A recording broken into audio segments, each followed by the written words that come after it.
el libro de Hechos abarca los primeros 30 años de la iglesia, empezando allá por el año 33 más o menos, ¿no?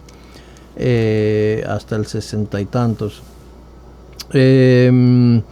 Y en un momento de esos hemos dado una vuelta por el libro de Juan, ¿verdad? Porque los capítulos 13 a 17 de Juan tienen que ver con la enseñanza de la iglesia, etcétera, ¿no? En esta noche vamos a mirar lo que es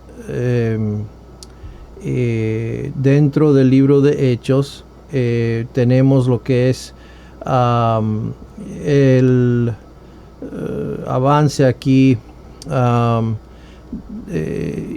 en los capítulos 10 a 12, donde estamos en este momento, más o menos 12, ¿no? Estamos en el 12.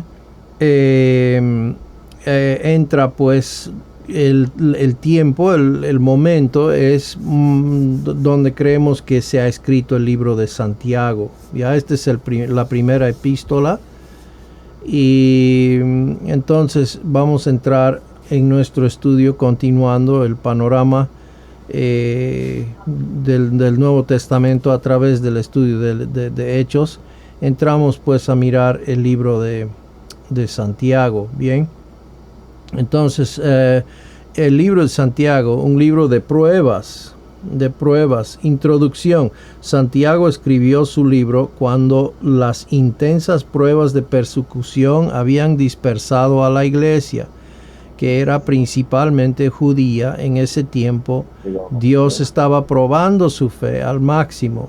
Ahora, algunos dicen que el libro de Santiago es escrito a incrédulos, es decir, a las 12 tribus que fueron dispersados en la dispersión que ocurrió allá por el año 722, cuando las 10 tribus fueron dispersadas, etcétera, ¿no?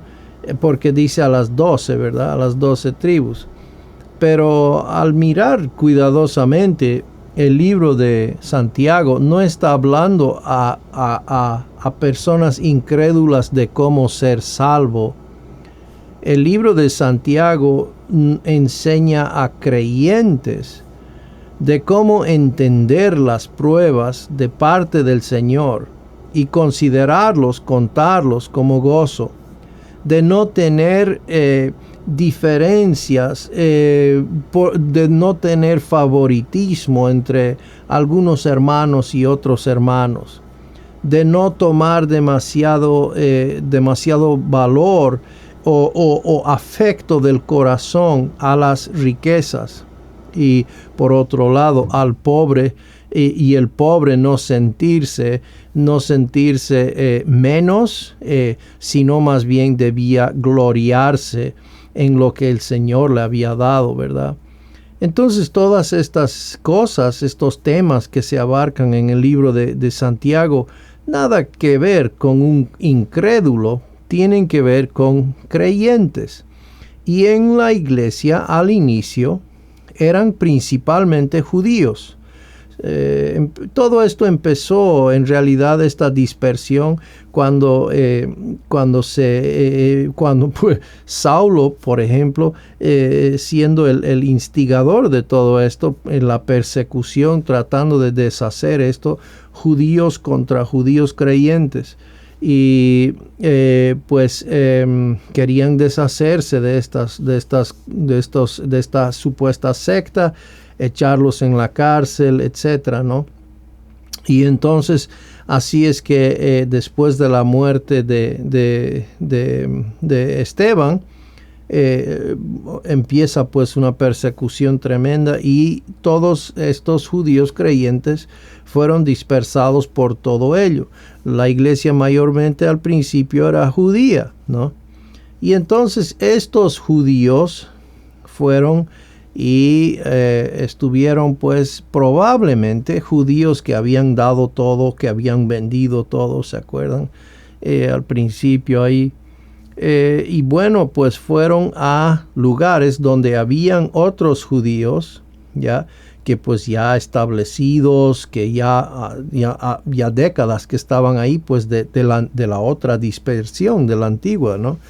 Entonces, ya establecidos, ya pues bien armados económicamente, etcétera, ¿no? Entonces, pues habían estas diferencias de clase, etcétera. Y bueno, el libro de Santiago habla de eso. Está escribiendo de no si la fe es verdadera o no, pues son hermanos pero la fe que tienen en el Señor deben pues ser pues consecuentes a quienes son como iglesia, etc. El libro de Santiago entonces fue escrito por el medio hermano de Jesús a una audiencia de dispersos. Ya, entonces Santiago, ¿verdad? Creyó después, pues probablemente y recién viendo al Señor Jesucristo resucitado, creyó, etcétera. Observa que Santiago no refirió su epístola o carta a una iglesia específica, como por ejemplo Pablo, ¿verdad? Pablo siempre se dirigía a los colosenses, a los de Tesalónica, a los de Éfeso, ¿verdad? Santiago a los 12 tribus. Entonces esta carta debía ser enviado y compartido entre pues todos los creyentes y particularmente judíos de esa época, ¿no?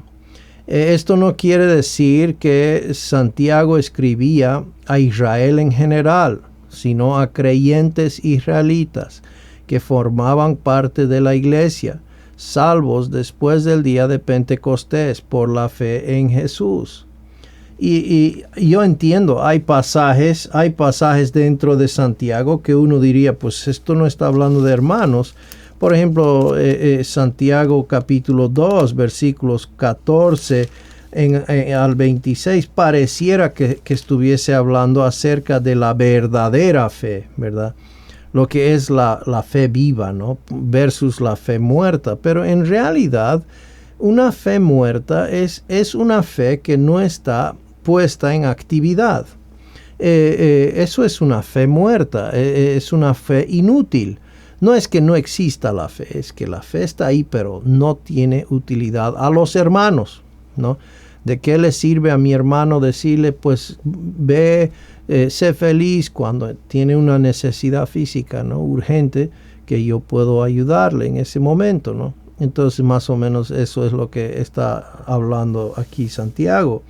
Vemos Santiago capítulo 1, dice hermanos míos. Luego más adelante dice a ver, ¿dónde estamos? Dice en el capítulo 2, hermanos míos, nuevamente 2:14, hermanos míos. O sea, él está hablando, capítulo 3, hermanos míos. O sea, no está hablando a incrédulos, claramente está hablando a creyentes. Y la enseñanza es a creyentes, que cómo deben llevarse y comportarse entre sí, ¿no? Entonces, ¿por qué estaban dispersos? Bueno, la persecución obligó a estos judíos cristianos a dispersarse. Y eso lo vemos en Hechos 8, 1 a 4, ¿verdad? Hechos 8, 1 a 4, nos dice, y Saulo consentía en su muerte. En aquel día hubo una gran persecución contra la iglesia que estaba en Jerusalén, y todos fueron esparcidos por las tierras de Judea y de Samaria, salvo los apóstoles. Entonces los apóstoles se quedaron por alguna razón, pero el resto, siendo mayormente judíos, fueron dispersados aquel día. Esta persecución tomó lugar temprano en la historia de la iglesia, poco después de la muerte de Esteban, y estamos hablando de allá por el año 34, ¿ya? después de Cristo, muy pronto, ¿verdad? Temprano. Muy bien, entonces viendo aquí en nuestra línea de tiempo, ¿no? Estamos más o menos en el año 45. Bueno, pues para eso ya bueno, pues 35 al 45 es lo que se ha escrito, ¿verdad? El libro de Santiago, hay diferencias ahí, pero hasta el 45 tiene que haber escrito. Bien, entonces, puesto que Santiago escribió a creyentes judíos dispersos, probablemente escribió entre el 35 y 45 y no más tarde, como algunos lo creen. Siempre pues hay los que quieren desacreditar, ¿verdad? Y darle una fecha más de lo que es, pero tendría que, por muchas evidencias internas que vemos.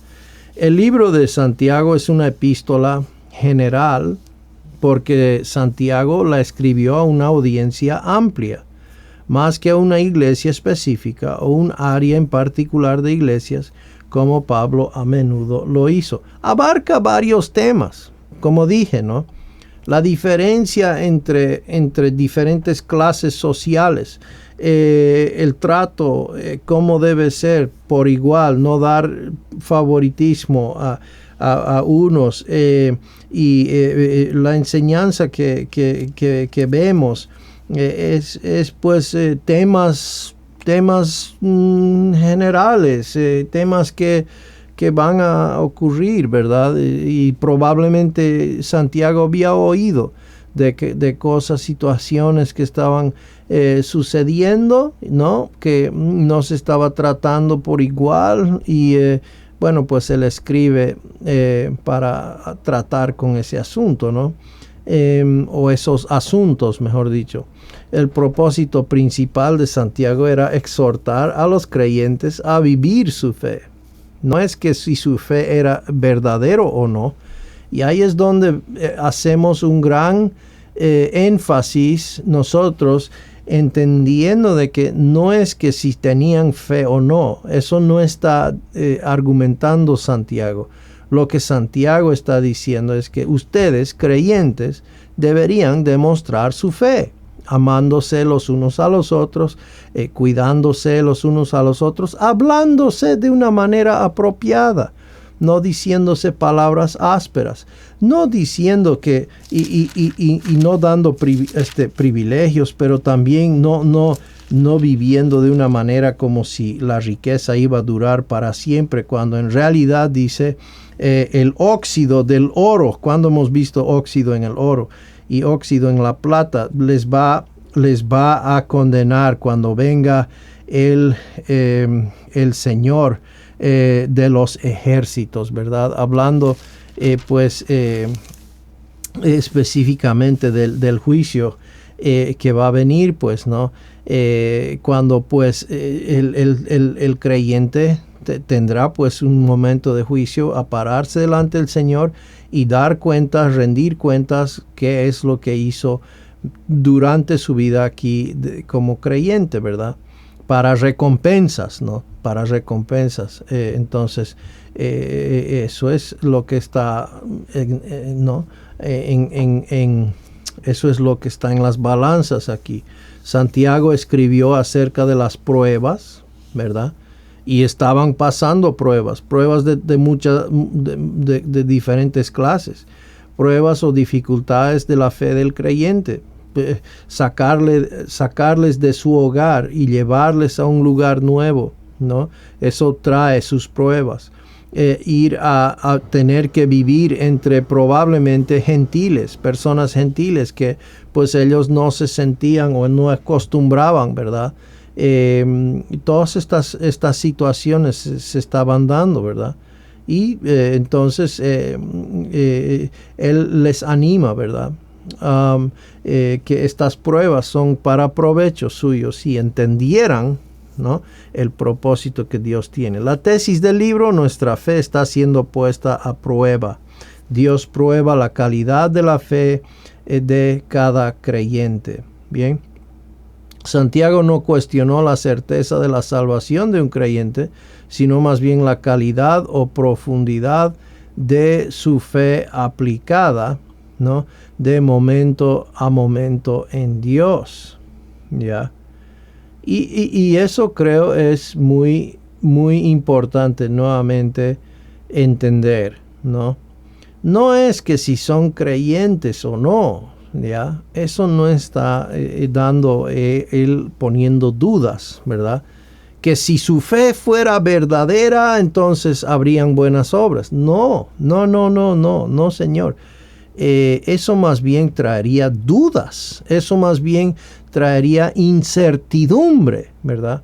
Los hermanitos, en vez de estar confiados y alegres y contentos, regocijándose en las pruebas, estarían más bien dudando si son creyentes verdaderos, genuinos o no. ¿Y qué va a llevar a eso? O sea, ¿a dónde va a llevar eso, verdad?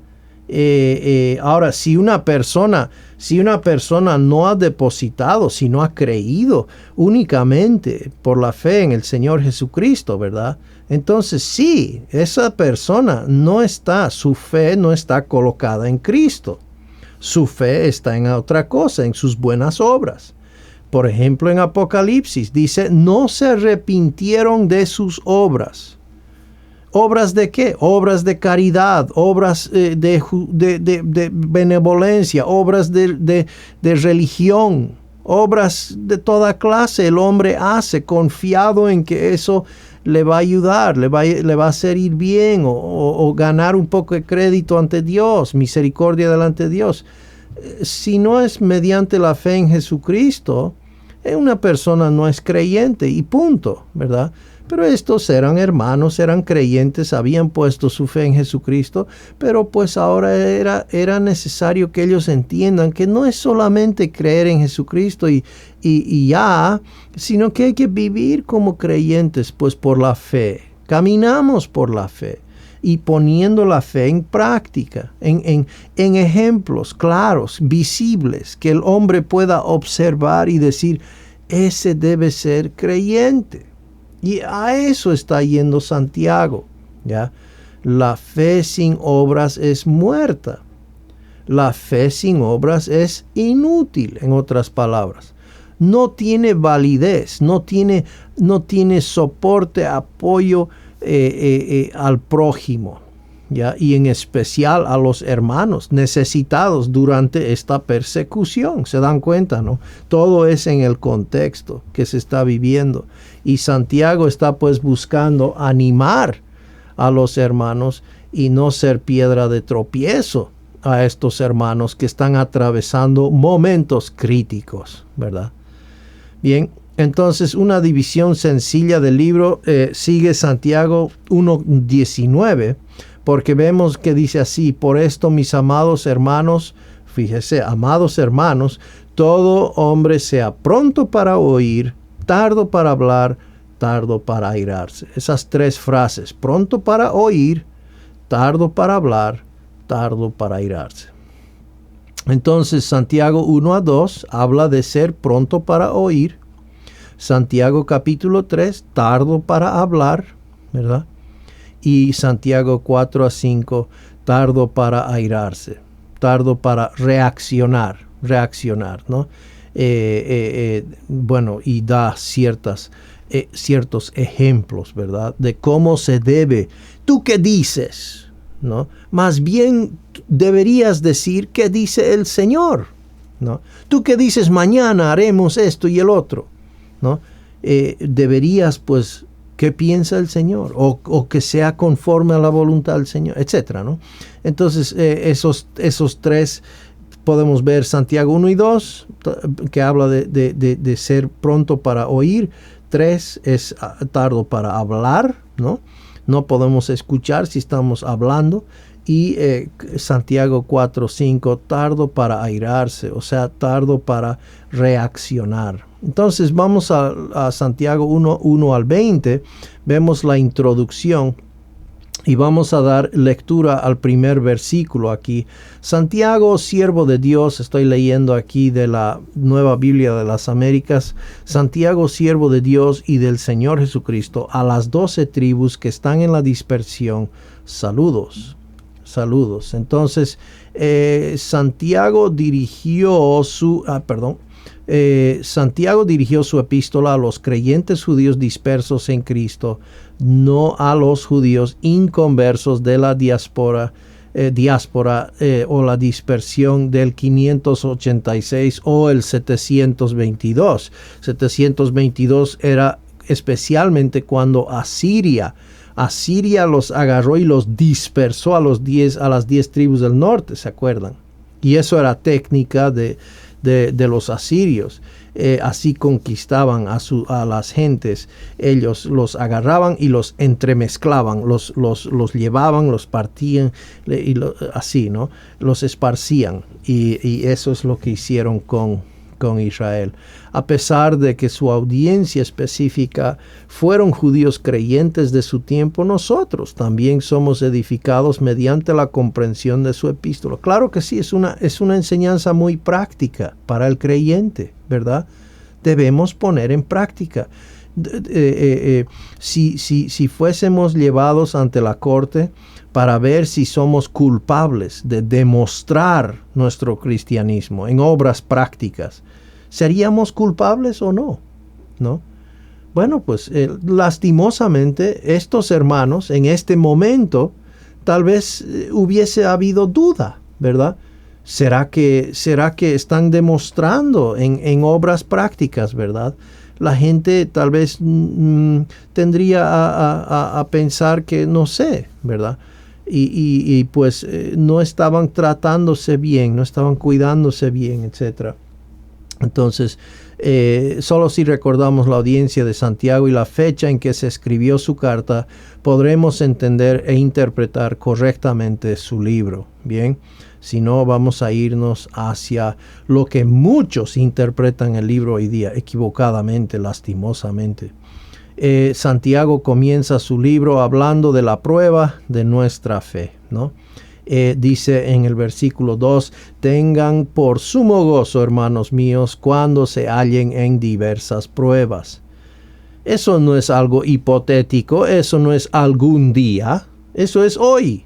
Los hermanos estaban pasando pruebas y Santiago está buscando animar. Los hermanos pueden tener gozo en medio de la tormenta, en medio de la tribulación, sabiendo, ¿ya? Y eso va a decir en el versículo 3, ¿ya? El saber hace la diferencia, ¿ya? Entonces él comienza hablando de esto. Cuando no si os halléis en diversas pruebas, estad llenos de gozo. Entonces, ellos estaban en diversas pruebas. No es que algún día tal vez sí se encuentran en pruebas, ¿no? Esto es ya. Y versículos 3 y 4 dice así, sabiendo que la prueba de su fe produce paciencia. Versículo 4, y que la paciencia tenga su perfecto resultado, para que sean perfectos y completos, sin que nada les falta. Entonces, ¿cómo podemos saber, hermanos, o podemos experimentar gozo, dice Santiago aquí? Sabiendo que cualquier prueba, esta prueba que estamos atravesando, ¿no?, de su fe, produce ¿qué? Dios causa que esto produzca paciencia. La paciencia tenga su perfecto resultado y que termina, conclusión, siendo perfectos y completos, no nos falta nada en cuanto a nuestro carácter probado, un carácter parecido al carácter de Cristo, ¿verdad? Entonces Dios diseña las pruebas de nuestra fe para desarrollar la paciencia en nosotros. El producto final de la paciencia es la madurez espiritual, expresada en una fe inquebrantable a pesar de las continuas pruebas. ¿Se da cuenta, no? Entonces Dios usa las pruebas, hermanos. Entonces no es que vamos a gozarnos de la prueba, no dice eso Santiago. Gócense de la prueba. Es difícil gozarse del COVID. Es difícil, hermanos, gozarse de las pruebas. Dios no nos llama a gozarnos de las pruebas, nos llama a gozarnos en el saber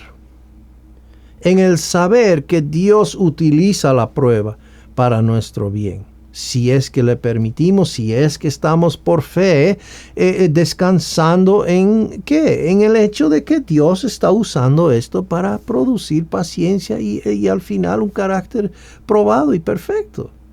Eso trae gozo, hermanos, aunque usted no lo crea, así dice la palabra de Dios.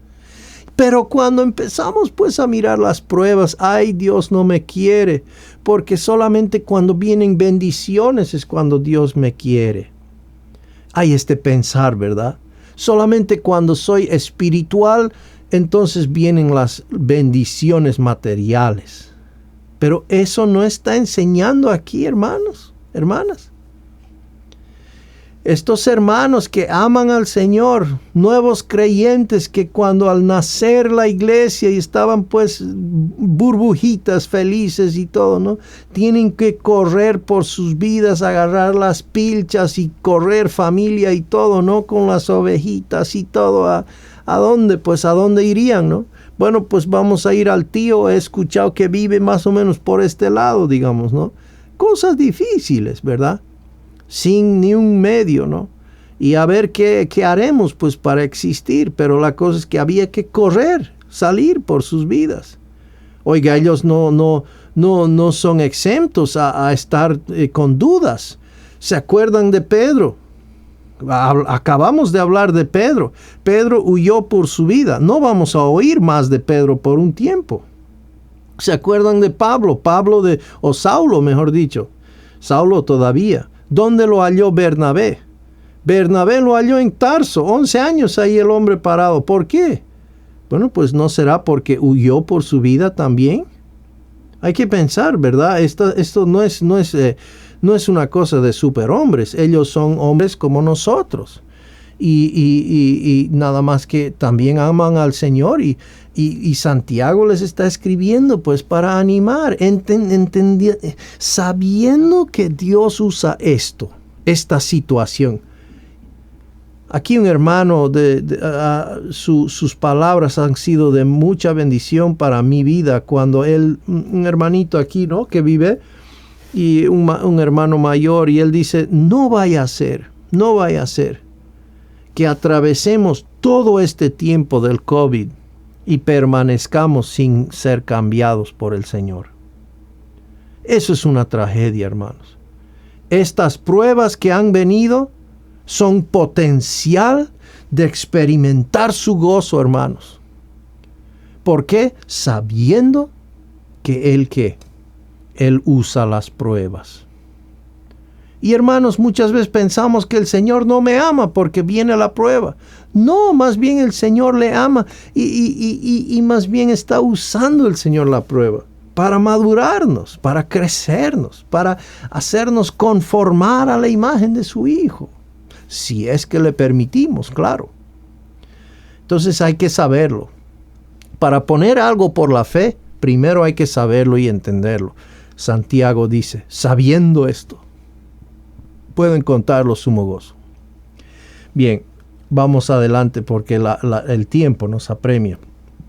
Vamos a ver aquí algo rápido, el programa de Dios para desarrollar carácter. Entonces aquí tenemos al otro lado de la cruz. Si esta personita hubiera estado en la izquierda de la cruz, es un inconverso, pero ahora ya habiendo creído en la cruz, entonces el momento de que él inicia su vida cristiana, cada uno de nosotros, así hemos empezado como bebés espirituales, ¿verdad? Empezamos como un bebé que todavía no sabe comer carne, tiene que tomar la lechecita, ¿verdad? Y todo eso. Un bebé espiritual, pero poco a poco, a través de la enseñanza de la palabra y Dios utilizando la presión circunstancial, los fuegos de refinamiento que habla Santiago aquí, ¿verdad? De las pruebas, ¿verdad? Y entonces, sabiendo todas estas cosas, Dios nos está llevando ¿a qué? Nos está llevando ¿hacia qué? Hacia la conformidad del carácter de Cristo. hasta que lleguemos a la ¿qué? A la plenitud de la persona de Cristo. Esto es lo que Dios está haciendo en nuestra vida hoy día. Y entonces el hecho de que experimentemos estas cosas, hermanos, no debe sorprendernos, ¿ya? No debe desanimarnos. Debe darnos sumo gozo, ¿ya? Saber esto, ¿ya?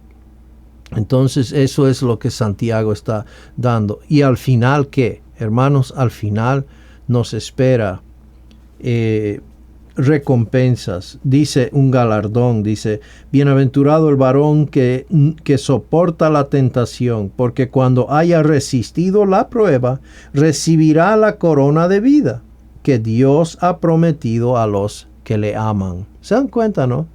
Eso es una promesa, una recompensa que el Señor dará al creyente, ¿verdad? Que permite que las pruebas le maduren, ¿ya? Los fuegos de refinamiento le vayan creciendo. La obra del Señor, hermanos, la forma del Señor no es mediante las bendiciones materiales como muchos enseñan.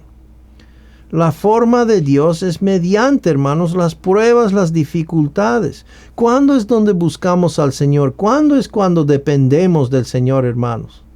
¿No es cierto que cuando vienen las dificultades, las pruebas, Señor, ayúdame, Padre, ayúdame, necesito, Señor, que nos ayudes? Oramos por la salud, oramos por diferentes situaciones, ¿verdad? Y entonces, pues eso Dios usa. Versículo 5 dice así entonces, y si alguno de ustedes, creyentes, ¿no?, le falta sabiduría. Ahora, ¿a quién le falta sabiduría? Mi mano tiene que ir de primero de todos porque soy el que más le falta sabiduría. Pero sabe que este versículo es hermoso. Dice que se la pida a Dios, quien da a todos abundantemente y sin reproche, y le será dada. Padre, yo necesito entender o apreciar o la sabiduría de lo alto para poder apreciar esta circunstancia, estas pruebas. Padre, necesito que me des sabiduría para poder saber cómo proceder. No es meramente cuestiones de saber, ¿verdad? Hay situaciones en la vida que requieren sabiduría, ¿verdad? Y Dios se lo da al que lo pide por fe. La sabiduría es la capacidad de aplicar hábilmente la palabra de Dios a la vida cotidiana. Dios no desea, hermanos, que nosotros vivamos la vida cristiana como robots, como haz esto, no haz esto, haz esto, no haz el otro. Eso sería demasiado fácil. ¿Ya? Lo que requiere pues es situación a situación la sabiduría divina, ¿no? ¿Cómo debo aplicar esto, Padre? Dame la sabiduría, Señor. Y ahí es donde entra pues el poderoso ministerio del Espíritu Santo para guiarnos y mostrarnos, ¿no? Un creyente necesita sabiduría para superar las pruebas de Dios de su fe, ¿no? Afortunadamente Dios da la sabiduría gratuitamente al creyente que se la pida por fe, sin dudar, dice, ¿no? Los versículos siguientes. Santiago 1:6 al 8 dice, pero que pida con fe, sin dudar, porque el que duda es semejante a la ola del mar, impulsada por el viento y echada de una parte a otra. No piense pues ese hombre que recibirá cosa alguna del Señor, siendo hombre de doble ánimo, inestable en todos sus caminos. Entonces la duda es la falta de confiar en Dios. Un creyente debe pedir por sabiduría sin dudar, porque la duda produce inestabilidad mental. Y sin fe es imposible agradar a Dios, dice Hebreos 11:6. Entonces Santiago 9 al 11 dice, pero el hermano de condición humilde, ya ahora vamos a empezar a tratar con algunos asuntos, ¿no? Pero el hermano de condición humilde se gloríe en su alta posición. Entonces, pues no, el hermano humilde no debe hacerse pues al pobrecito, Debe gloriarse en su posición, en su alta posición que tiene en el Señor. Todos somos ricos, hermanos. Todos somos bendecidos con toda bendición espiritual en el Señor. ¿No es cierto? Y hacernos a los pobrecitos no es de acuerdo a lo que somos en Cristo. Entonces, el que es de condición humilde se gloríe en su alta posición. Pero el rico dice en su humillación, pues él pasará como la flor de la hierba. No vaya a ser que su riqueza le haga pensar algo que no es, ¿verdad? No está diciendo, no está diciendo que la riqueza es mala. Sino el amor al dinero es la raíz, ¿verdad? De todo el mal, ¿no? Pero no quiere decir que la riqueza sea necesariamente mala. Dice el versículo 1:11, porque el sol sale con calor abrasador y seca la hierba, y su flor se cae, y la hermosura de su apariencia perece. Así también se marchitará el rico en medio de sus empresas. ¿Se da cuenta? Entonces él debe entender, ¿no?, lo rápido, lo pasajero que es la vida, y debe estar invirtiendo en las cosas eternas, como vamos a ver en Santiago capítulo 5, ¿verdad? Nuestras circunstancias, si de riqueza o pobreza, son pasajeras, porque todo el mundo acaba rápidamente. Debemos regocijarnos en nuestras vidas tal y como son. ¿Y cómo es nuestra vida, hermanos? Nuestra vida es Cristo, ¿no es cierto? Entonces las circunstancias que vengan o que vayan o que son o que sean buenas, sean malas, no cambia en sí porque Cristo es nuestra vida. Versículo 12, bienaventurado el hombre que persevera bajo la prueba, porque una vez que ha sido aprobado, recibirá la corona de la vida que el Señor ha prometido a los que le aman, ¿no? Algunos se ofenden con el tema de las recompensas y la verdad es que yo también en algún momento sentía como que eso es un cristianismo interesado, eso es un cristianismo que le interesa nomás las recompensas y no lo está haciendo por ser espiritual. ¿Se da cuenta, no? Las recompensas prefiero hacerla. Algunos dirán, yo prefiero obedecer al Señor y no ir por las recompensas, digamos, ¿no? Así. Y en cierto sentido entiendo la duda o el sentimiento que tienen. Sin embargo, ¿quién nos enseña de las recompensas, hermanos? ¿El hombre o el Señor? Entonces, ¿quién ha dado a entender esto, hermanos? ¿Quién nos ha dado esta información? ¿Quién nos ha dicho, yo te voy a recompensar? ¿Ha sido el hombre? No, hermanos, ha sido el mismo Señor quien nos ha dicho esto. Y entonces no interesa, hermanos, si va a ser de oro o si va a ser de titanio o si va a ser, pues, ¿no?, de joyas o si va a ser de una rama de olivo. No interesa, hermanos, en sí. Lo que interesa es el hecho que el entregador, el que va a dar el premio, la recompensa, hermanos, es el que se va a alegrar de dárnoslos, hermanos. El Señor Jesucristo es el que lo va a dar, hermanos. Y eso, hermanos, nos debe motivar. Por eso el Señor nos está hablando de que las recompensas, hermanos, nos debe animar, nos debe dar un entusiasmo para mirar las cosas eternas y no las cosas presentes, temporales, que van a pasar, ¿verdad? Que pasan como el moho, ¿no? Las cosas eternas, las recompensas. Eso, hermanos, es un tema bíblico. No está mal enseñarlo, pero desde un enfoque que las recompensas vienen como mediante la fe, mediante lo que Dios hace en mí y a través de mí. No es que yo lo hago y que yo lo voy a conseguir y yo voy a ser el más grande en el reino de los cielos y yo voy a tener la recompensa más grande. No creo que eso obviamente está equivocado, ¿no? Esa actitud. No estamos incentivando a eso. Pero tengamos en cuenta, hermanos, ¿quién va a ser el que entrega los premios, las recompensas, los galardones, las coronas? ¿Quién es? Y qué lindo va a ser al menos tener una corona para sacarlo y ponerlo a los pies de nuestro amado Salvador. Qué honor, qué privilegio, hermanos. Y no vaya a ser que nos quiten nuestra corona que tenía nuestro nombre, ¿no? Imagínense, habla la palabra de eso, ¿no? Bien, entonces hay una recompensa, la corona de vida para aquellos quienes perseveran durante las pruebas, ¿no? Versículos 13 a 15, vemos aquí en estos versículos la progresión del pecado. Dice así: cuando alguno es tentado, no diga que es tentado de parte de Dios, porque Dios no puede ser tentado por el mal, ni él tienta a nadie, sino que cada uno es tentado cuando de su propia concupiscencia es atraído y seducido, ¿ya?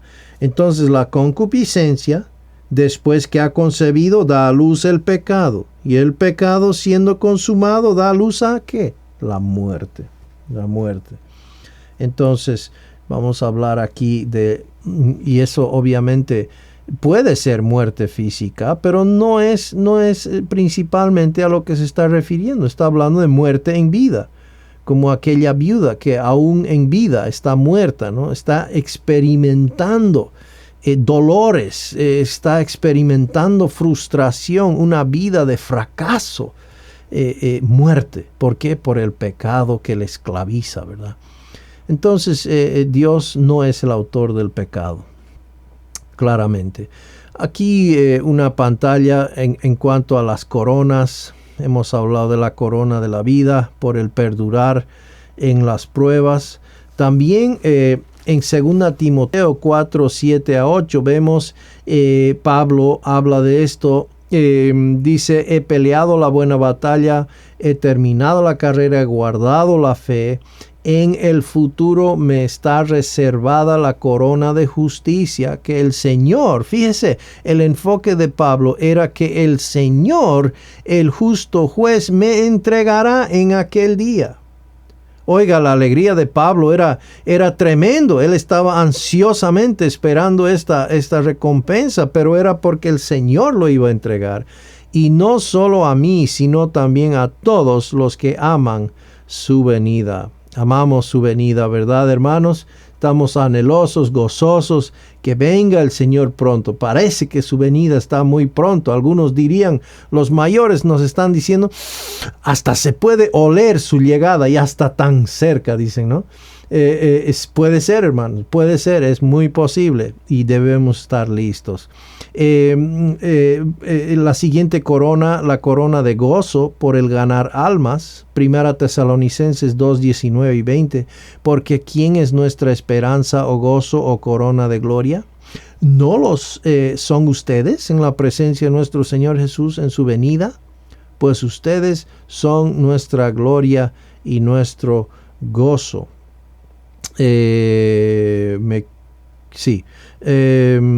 Entonces vamos a la última corona, la corona incorruptible por el dominio propio. 1 Corintios 9:25, y todo el que compite en los juegos se abstiene de todo. Ellos lo hacen para recibir una corona corruptible, pero nosotros una incorruptible, ¿no? Entonces la corona incorruptible. Bien, Santiago 1:14 dice así: sino que cada uno es tentado cuando es llevado y seducido por su propia pasión. No es el Señor que lo hace, ¿ya? Sino que permitiendo que la carne, ¿verdad?, tome lugar. Entonces esto va en progresión. El deseo pecaminoso propio de una persona, el deseo de la carne, produce el pecado. Entonces la tentación en sí no es pecado, es lo que uno hace con la tentación, ¿verdad? Cuando es tentado, es llevado y seducido, ¿no?, por su propia pasión. Ahí está entonces. Viene la tentación y uno tiene a decidir, ok, vamos a rechazar o vamos a ¿qué? Vamos a ser llevados, ¿verdad? Y cuando uno es llevado, entonces ¿qué? Va a producir pecado. Versículo 15 dice así: después, cuando la pasión ha concebido, da a luz el pecado. El resultado de ser llevado por la pasión es que la pasión concibe, da a luz el pecado, como en un parto, ¿verdad? Es natural, ¿verdad? Eso va a resultar, ¿no? Y cuando el pecado es consumado, engendra la muerte, ¿no? Entonces, cuando una persona es sobrellevada por sus deseos malvados, le conduce al pecado y el pecado le lleva a la muerte. El pecado detiene el crecimiento espiritual y lleva a la muerte temporal y experiencial. Eso significa que estamos separados de nuestra intimidad, nuestra amistad, nuestra comunión con el Señor. Siempre que vemos muerte en la Biblia debemos pensar separación, no falta de existir, ¿ya? Y eso es particularmente importante para entender en el libro de Santiago, ¿ya? Entonces, eventualmente a la muerte física, si no se trata como Dios manda. Y eso dice la palabra, que hay un pecado que conduce a la muerte, ¿verdad? Si uno continúa en ello, pues eventualmente conduce a aquello, muerte física. Pero en la vida cotidiana, ¿qué sucede cuando somos llevados por nuestra pasión, por la naturaleza pecaminosa? Pues concibe pecado, ¿verdad? Y ese pecado lleva a la muerte. Entonces, fuentes de tentación, el creyente tiene 3 enemigos particulares. El uno es el mundo, Colosenses 2:8, ¿verdad? Y el segundo es el diablo mismo, ¿verdad? 1 Pedro 5:8, que anda como un león rugiente, etcétera, buscando quien devorar, a creyentes especialmente. Y luego, me equivoqué aquí. Primero la carne, ya. El primer enemigo es la carne, luego el mundo y luego Satanás. Entonces, estos son fuentes que el creyente tiene que lidiar. Y el que está hablando Santiago en este pasaje, Santiago 1:14 y 15, no es el diablo, no es el mundo, es la carne, ya. Entonces, Cristo como Cristo como frente a la tentación, con la justicia perfecta, positiva que Él tiene, la rectitud positiva que Él tiene, el Espíritu Santo en nosotros, ¿verdad? Cuando viene la tentación, cuando vienen el mundo con su forma de pensar, etcétera, pues Hebreos 4:15 nos dice: porque no tenemos un sumo sacerdote que no pueda compadecerse de nuestras debilidades, sino uno que fue tentado en todo según nuestra semejanza, pero ¿qué? Pero sin pecado. Nunca concebió el pecado, nunca fue llevado por la tentación, ¿no? Nunca entró en esa progresión que estamos viendo aquí en Santiago 14 y 15, ¿no? Entonces, eso es nuestro Salvador. Y en Juan 16:33,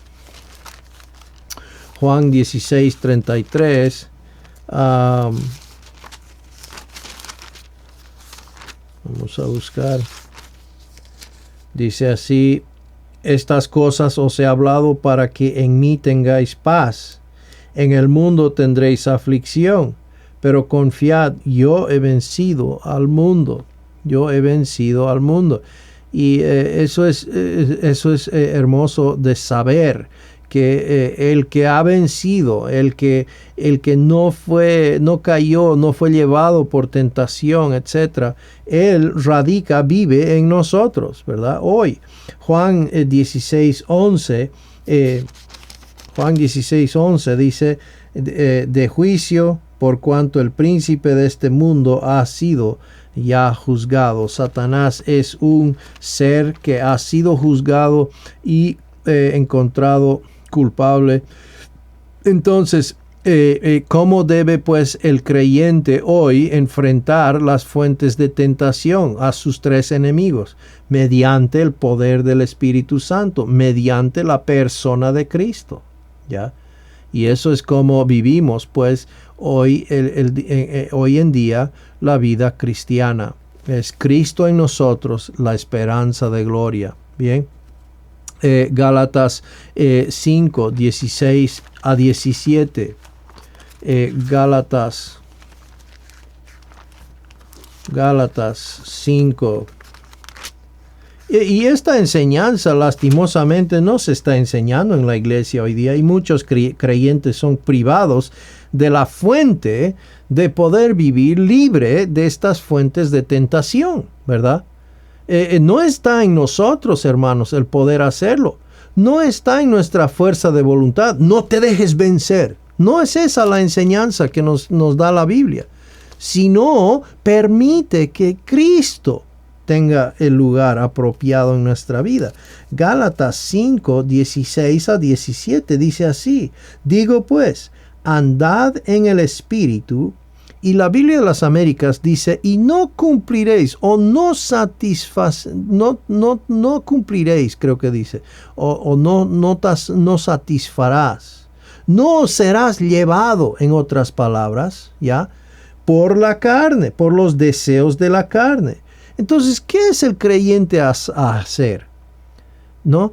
Y muchos creyentes tratan de vivir parándose, evitándose ser llevado por el pecado. Pero eso no es la forma, hermanos. Vamos a caer cuando hacemos eso. Cuando enfrentamos nosotros. Tengo que ser fuerte, tengo que ser fuerte, tengo que ser fuerte. ¿Y qué pasa? Caemos, ¿verdad? Caemos. Lo que Dios nos ha provisto es el Espíritu Santo. Y entonces dice, andad en el Espíritu, andemos conforme al Espíritu, andamos con el poder del Espíritu en nuestra vida, en comunión con el Espíritu. Eso es siendo llenos por el Espíritu, eso es dejando que la palabra de Cristo more en abundancia, eso es permaneciendo en Él, eso es tomando el yugo de Cristo sobre nosotros, pues Él nos enseña y es liviano y nos da descanso. Todas estas cosas hablan de la misma cosa, de caminar por la fe, ¿ya? No es el hacer, sino es el creer. ¿Creer qué? Creer que Cristo es el vencedor. Creer que yo estoy identificado en Cristo. Creer que es mediante su poder que tengo victoria hoy día. Es caminar por la fe en Él. Gálatas 5:17 dice, pues entonces, porque el deseo de la carne es contra el Espíritu. Entonces, y el del Espíritu es contra la carne. Y estos se oponen entre sí para que no hagáis lo que quisierais. Es exactamente, por eso dependemos del Señor, por eso necesitamos el Señor. Por eso es que en Tito capítulo 2, versículos 11 y 12 dice, porque la gracia de Dios se ha manifestado para salvación a todos los hombres, dice, enseñándonos, dice, que renunciando a la impiedad y a los deseos mundanos, vivamos en este siglo sobria, justa y piadosamente. Hermanos, ¿qué nos enseña? ¿Qué es lo que nos enseña a dejar el pecado, a dejar el mundo, a dejar estas cosas? ¿Qué es lo que nos enseña? No es la ley. No es, hermanos, una serie de reglas que hay que seguir. Claramente Santiago nos está tratando de hacer entender, hermanos, que es la gracia de Dios que nos enseña la verdadera motivación para dejar las cosas de este mundo que nos esclavizan, que nos agarran, que nos llevan. Y todos necesitamos poder para vencer aquello, ¿verdad? Todos estamos luchando diariamente. ¿Y cómo tenemos victoria? Pues mediante la gracia de Dios. La gracia proporciona la motivación, el entendimiento, la capacidad, hermanos, para poder hacer lo que Dios nos ha llamado a hacer. Entonces Dios nos ha pedido que caminemos de una manera. pero también nos ha dado el medio para hacerlo, hermanos. No es nomás, ya quiero que sean así, van a ser así, y bueno, pues a ver si lo hacen, ¿no? Vamos a ver al otro lado, no sé yo, ¿no? Más o menos así. Dios no ha hecho eso, no ha dicho eso, no ha establecido esa manera. Dios quiere que seamos luces, hermanos. Entonces Él nos ha dado, el Padre nos ha dado todo lo que necesitamos, hermanos, para ser eficaces y buenas luces aquí en la tierra, ¿verdad? Entonces tenemos que tomar conciencia y seriedad en el asunto de lo que poseemos ya. Ya hemos recibido, hermanos, todo el Espíritu Santo, no vamos a recibir más. Pero ¿dónde está el Espíritu Santo en mi vida? ¿Está tomando el lugar de libertad? ¿Él radica en toda mi vida o le tengo nomás en el cuartito del ropero, ¿no? O en el ropero del cuartito, ¿no? ¿Qué lugar posee el Espíritu en mi vida, verdad? Ok, vamos a los versículos 16 y 17. No estamos enseñando Santiago, hermanos. Lastimosamente el tiempo no nos permite. Estamos dando un vuelo por encima nada más. Algunos puntos principales, ¿ya? Van a disculpar que estamos yendo rápido. Amados hermanos míos, no se engañen. Podemos ser engañados, ¿no? No se engañen. Dice, toda buena dádiva y todo buen don perfecto, viene de lo alto. Desciende del Padre de las luces, con el cual no hay cambio ni sombra de variación. En el ejercicio de su voluntad, Él nos hizo nacer por la palabra de verdad, para que fuéramos las primicias de sus criaturas. Lo que estábamos diciendo justamente, ¿verdad? Y entonces, lógicamente, Dios nos ha dado el medio para hacerlo. No erréis, dice, no os engañéis. Dios no es el autor del pecado. Él es el autor de todo lo bueno. Como dice en 1 Juan, la nueva naturaleza que es nacida de Dios no peca, no puede pecar.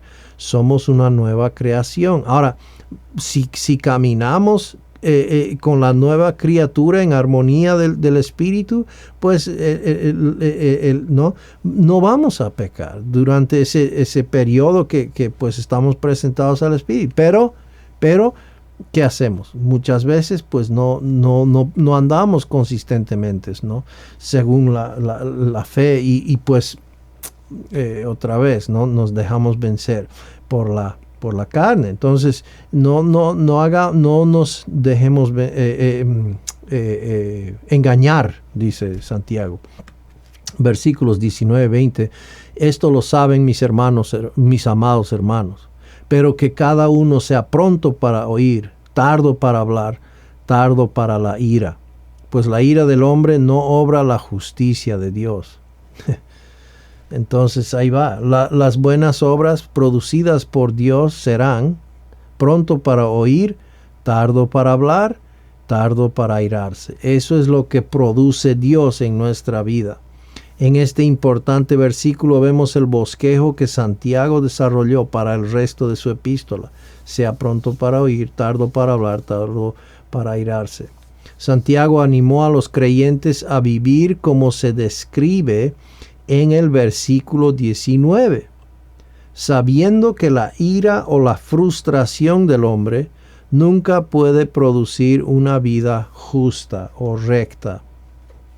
Dice, pues la ira del hombre no obra la justicia de Dios. Yo por muchos años pensaba que el ser espiritual era cuando andaba bien frustrado, cuando andaba bien cansado, cuando andaba pues yo con todas mis fuerzas, ¿verdad? De esa manera.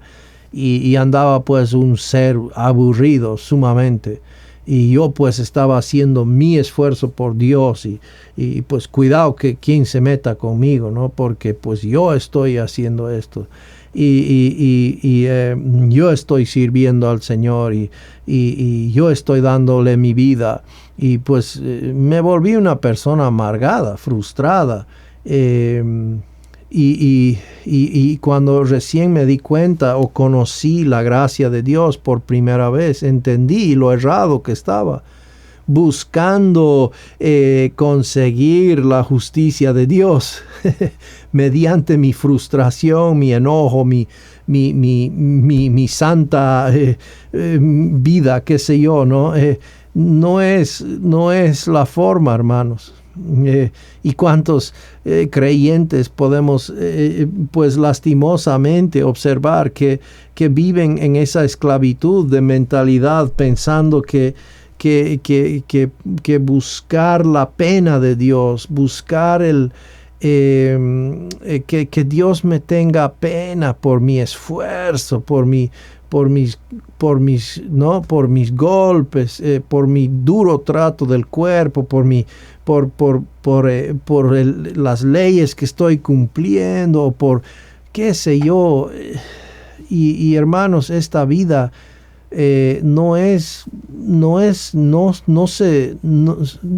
mire, Cristo nos está ofreciendo. Él dijo que yo les daré vida y vida abundante, ¿no? Vida abundante.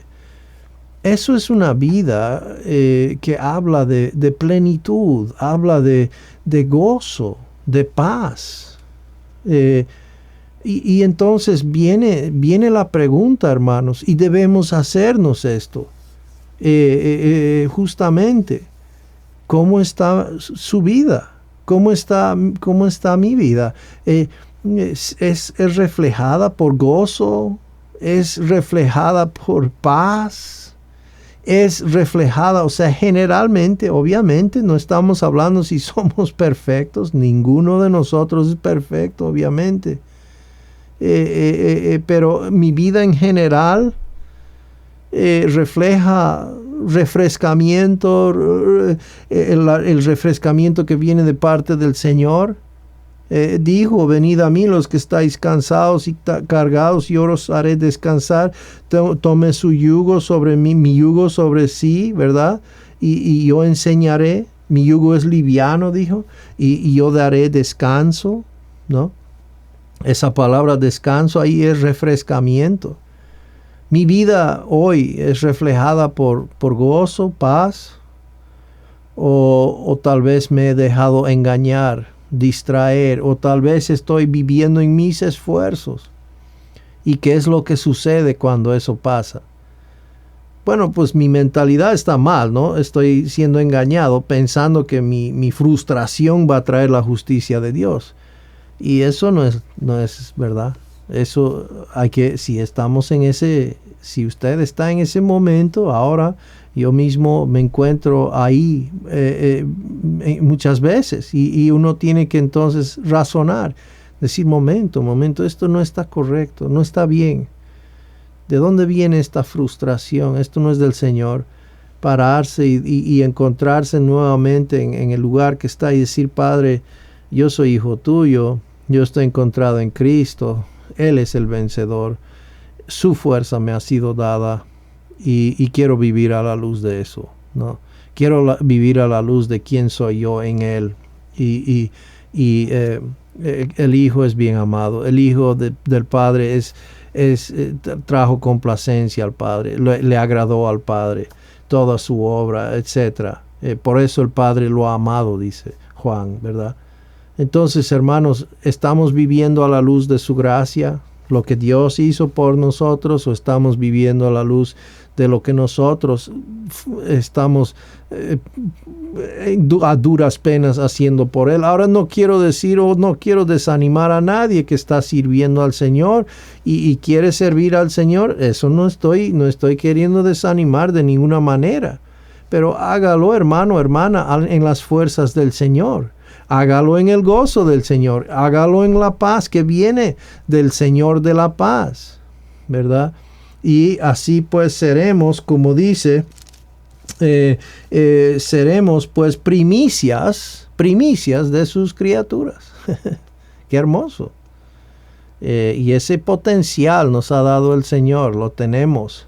Él radica dentro de nosotros, y está en nosotros aferrarnos por la fe, agarrarnos de esto por la fe, y decir, Padre, yo deseo que tú me enseñes. Yo quiero aprender a vivir en el poder que tú tienes por mí, ¿verdad? Pídaselo al Señor sabiduría. No dudando, váyase al Señor y dígale, Padre, yo necesito sabiduría. ¿Cómo caminar la vida cristiana? Yo quiero saber, yo quiero entender que las pruebas, que el saber eso, que tú estás usando las pruebas, traen gozo. Yo quiero experimentar ese gozo hoy día.